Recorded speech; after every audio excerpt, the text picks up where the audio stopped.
Deathknell. It's, certainly got a lot of death, and while it's not technically a knell in the literal sense, the word is at least thematically appropriate, so not exactly a bad town name for a bunch of undead people. But how many undead people actually live here? Or unlive, I guess? And what are their demographics like? You know, how many of them are male, how many are female, how many of them have completely indeterminate genders due to the fact that they're not actually persistent and have the chance to change every time they load in. But most importantly, how many of them have jobs? Or at least have enough information available about them to where we can assume that they have a job? Well, if you've ever asked any of these questions, you're in luck, because that's exactly what we're going to be finding out today. We're going to be looking at Deathknell today. We're going to start counting all the friendly NPCs there, just like we did with Coldridge. Same kind of thing. You know, we have our old enumerator from Coldridge that we did. Now we've got our enumerator, because, you know, he's the second one. All right. Let me hide my weak auras this time. Looks like our first NPC here is Undertaker Mordo. He is persistent. He is an undead. Seems to be a male. He is employed because he's the Undertaker here. We have Caretaker Case. Do we actually talk to him in this version? I know we talked to him in Retail. It's been a while since I've done Deathknell in Classic. This is where we pull out Wowhead, because I don't want to do all the quests. Caretaker Case. He just has some quotes. Bones are weak. My feels a pain. Okay. He's emo, but, you know, most Forsaken are. Is this guy employed? He's called Caretaker Case, so I think he takes care of the grounds. And I think since it's in his name, I think that's enough evidence to say that he is employed. I think these are just bats, and then everything else is down closer to the town in Deathknell. Now the Death Guards, we're gonna do, do we start counting those now, or do we come back for them? This Death Guard does have a name, so we're gonna go ahead and get him out of the way. Death Guard Oliver. Wait, do they all have names? This guy's name is Philip. I assume that means they're persistent then if they have unique names. Okay, well that is 2 employed individuals. Claire Willower. Okay, she is the same as Yori. She's got the welcome quest that just gives the pets and stuff. Collector's Edition rewards. I typed down their purpose, even if they're not employed, just so I remember who they are, but I don't technically consider that to be a job. Most of the NPCs are very condensed here, so I think this one will go by a lot faster. Blacksmith Rand is persistent. It's a dude. He is a blacksmith. Blacksmith and armorer. He just also sells the things that he makes. Interesting. Oh, and there's 2 people in. I got Harold. What would you ask of death? What I'm asking is what your job is. Weaponsmith. Executor Aaron. Now, from what I remember of doing the quests here, an executor, like a high-level death guard. So this guy is definitely employed. Mackwell Ebenwood. We'll check your Wowhead page. You have nothing. Looks to me like they're unemployed. We got another death guard right here, Sultane. I know he gives you quests. I don't remember what they're for though. But that's unimportant, because he's already got a job. We already did Philip. We have not done Bartrand. Same thing with Randolph. Just another death guard. It's cool that they gave them all unique names here. I wish they would have done that in a lot of the other zones. Makes it much easier for me. Venya Marthand. She has a warlock quest. I will show you how to bind a servant to your will. She is kind of like a demon trainer, but we already have a demon trainer right over here. Get to her later, but she is teaching people, but I can't tell if she's just doing it for fun or if she's like appointed to do this. So I'm gonna mark that as inconclusive, and if I don't find anything by the time I work on the actual script, I'll have to decide how we handle this NPC.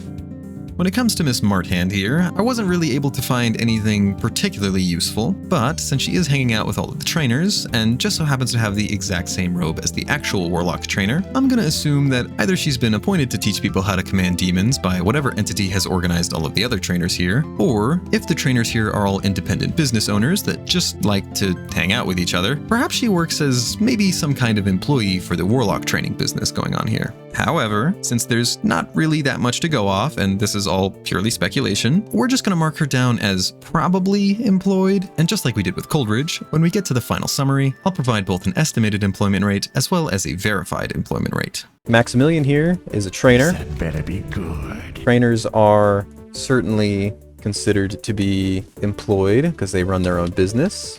Kayla Smythe, or Smith, I suppose. is a demon trainer. And yes, she is employed. Again, we're not going to count the minion because pets are kind of attached to another NPC, so those don't quite feel like full NPCs to me. Sarvis is a shadow priest. Sarvis is kind of like the main one in charge here, it seems. But I don't know if they ever clearly state that to anybody. So I think this will be a probably. I know Elrith is his novice. She kind of works underneath him. So I think that's going to be the same idea. But so far, we're already much more diverse in terms of just the gender demographics, because there are actually female undead here compared to the dwarves. We also got Isabella, who's a mage trainer. She is an undead. I think everybody here is going to be an undead. I don't know if we'll have any diversity on that front. And then finally, we got priest trainer here, Dark Cleric Duistin. Duistin? How do you pronounce that? Now for the inn. Archibald. Archibald here is a vendor, it would seem. Archibald Kava. We got David. Whoa, wait a minute. Trias? This guy's related to the cheese dude. I never noticed this. Granted, I don't level a lot of horde characters, but I also made 2 entire videos about deathknell a long time ago, going through all the lore, comparing the classic and retail one, and I never stopped to look at this guy. Huh. But he's the rogue trainer. He's employed. Next up we got Danal? One of those two. Undead male warrior trainer. And then the last one on the bottom floor here is Joshua Keen, or Kien. I'm assuming it's Keen. General supply. And then there is no one upstairs. So I think that's everybody in here. Let's check. Oh, these look like all the undead buildings. That may be pretty much everybody. I'm just worried. There's a lot of open space. I don't want to miss any hidden NPCs that I might not remember. All right, this might be the last NPC. Unless we... Okay, they got some death guards here. But we got Calvin Montague. So the thing about Calvin is he totally lies. And he says he'll pay you a great reward, and then he just doesn't, so you come and beat him up later. Now, he does have something to do. You know, he's supposed to be delivering a letter, but he offloads it to you. So I don't know if that counts as employment. I mean, he is doing a job. Maybe it's just an odd job, but that kind of counts. I don't know if that's employment, though. It sounds kind of like unemployed behavior. Grifting is a form of self-employment. Yeah, that is true. He is participating in the local economy. And I think that's mostly the point of a lot of employment surveys. Is it formal employment? Not really.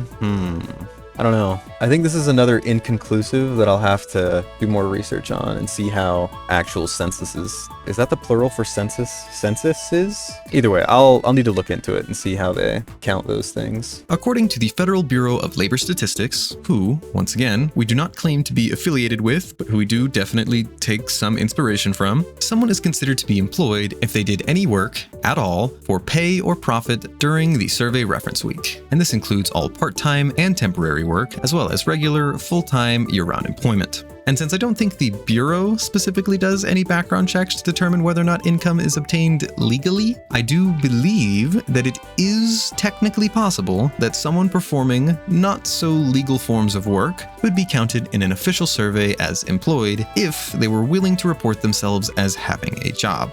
That being said, since these are NPCs that are physically incapable of actually answering our survey questions, we have no idea whether or not Calvin here would consider himself to be employed or not. But I do think that it would be best to place someone like Mr. Montague into the probably employed category, because even though he likes to lie about his current financial status, he does have some kind of task that he's at least supposed to be doing, and while I don't exactly know if he's been paid to do this, he is definitely participating in the local economy through his grifting. Okay, these are just unnamed, so these are non-persistent. I was hoping not to run into any of these. Death Guard, Elite, ×2. They're always going to be undead though, so we know that. Let's check the ones on the outside here too. Okay, we've got one in the bush. That's 2, 3, 4, 5. And then I think this is the border of deathknell. So while I see we've got Death Guard Simmer over here, I don't think I want to count him. He's outside of deathknell, and we're mainly just looking at everything in here. But Rel, you may be saying, shouldn't Simmers still technically be considered part of the population? I mean, surely he has to live somewhere, and since Deathknell is obviously the closest place for him to likely be stationed, then he should probably be counted just like all the other Death Guards, right? That is a great question that could totally function as the basis for an incredibly long tangent, where I try and break down where the line is between raw video game data collection that kind of gives us some insight into how this area was designed, and then fake census taking where we personify the obviously pre-programmed NPCs and try to gather personal information about them based on what we can assume in relation to somewhat similar surveys that are conducted in real life. However, since I'd rather spare you from another long lecture about my approach to content creation in relation to complicated dilemmas without clear answers like this one, I'm just going to attribute this to a quirk of the data collection variety, and we're just not going to worry about where he lives because he doesn't fall within the lines of the proposed survey area. But that officially concludes the surveying portion of this video, so let us now finally go over all of our findings. The total count of friendly NPCs in Deathknell is 29, with all 100% of them being undead. As for our gender demographics, there is a persistent male population of 18, or about 62% of the total population, a persistent female population of 6, or about 20.7%, and a non-persistent or non-applicable population of 5, or 17.2%. So not exactly great in terms of diversity, but at the very least, they are doing considerably better than Coldridge Valley, which only had one persistent female NPC. But as for employment, 23 of them are verifiably employed, 4 are probably employed, and only 2 of them are seemingly unemployed, giving us an estimated employment rate of 93.1%, a verified employment rate of 79.3%, and an estimated unemployment rate of 6.9%. As for the distribution of jobs, 11, or 37.9%, serve as either death guards or executors, implying external employment, probably through Undercity. 7, or 24.1%, are either trainers or trainer-affiliated. 5, or 17.2%, fall under miscellaneous categories of employment, such as groundskeeping, local leadership positions, and one individual who can either be described as a potential delivery man and/or grifter. There are also 4 NPCs, or 13.8% of the population, that act as vendors. And then last but not least, like we covered earlier, our final 6.9% comes from the 2 individuals who are unemployed. But with that, it would appear that we've reached the end of our video. If you enjoyed this video, feel free to subscribe or leave a like, and if you want to see more census videos like this one, let me know which starting zone you think I should survey next. But since that's pretty much everything I have for you, thanks.